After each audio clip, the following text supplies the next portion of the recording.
We were approached by individuals with serious concerns about the quality of education that is being provided to boys within the Hasidic ultra-Orthodox community in this country, and particularly focused on the largest area where they live in Stamford Hill in North London. Concerns about quality of education, quality of the buildings, safeguarding issues, concerns about corporal punishment. Been down now on several occasions looking at what the institutions are where these children are being educated full time, and this is what we found.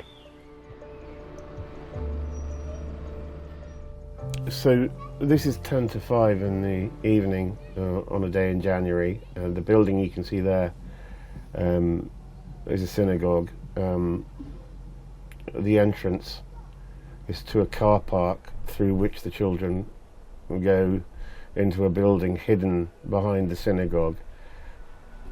This is a school that has been open since 1976, but in theory it doesn't exist.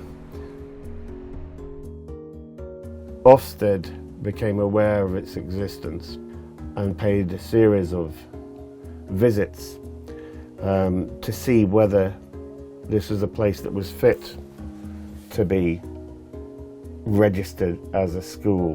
Back in 2012, had 232 pupils aged from 3 to 13. Ofsted said in its report that as a matter of religious principle, the school does not provide a secular education. The principal language of instruction is Yiddish. No opportunities are provided for pupils to learn written and spoken English. Ofsted said this school is in an appalling state of disrepair. There are loose tiles on walls and floors, exposed bare electrical cables, broken windows, unclean surfaces. Pupils' welfare, health and safety are at great risk. In theory, this school closed in 2016, but it didn't close. It just carried on. It totally ignored the authorities, and as of 2023, several hundred children are still being educated for the full school day, 6 days a week, in a place that in theory is not a school. What you're seeing now are photographs taken inside some of the ultra-Orthodox schools in Stamford Hill. We're not naming the schools. These photographs have been obtained by the Times. They're not from this year, they're from 6 years ago, but they're an illustration of the conditions that exist inside some of these institutions. That's breakfast, sitting waiting to be given to children. That's a kitchen area in a school.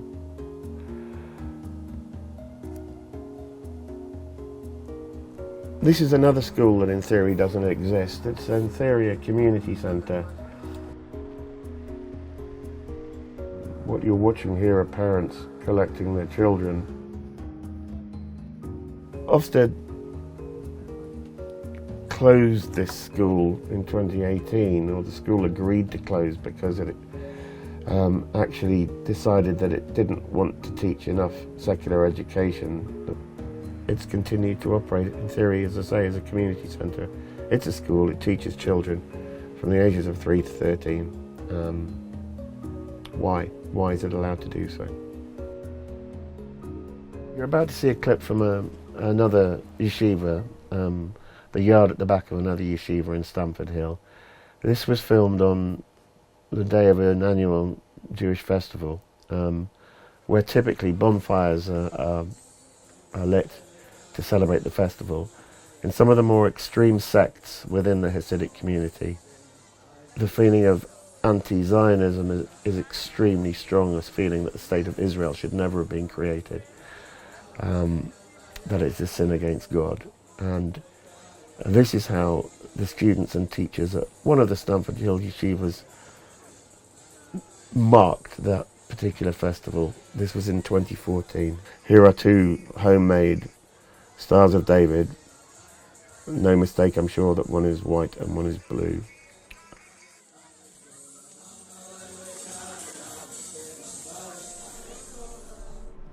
The fact is that in this country, in the 21st century, we are allowing thousands upon thousands of British-born children, all of them boys, to go to school from the age of 3 up to the age of 16, and to reach the age of 16 unable to read or write English, and some of them barely able to understand a word of spoken English.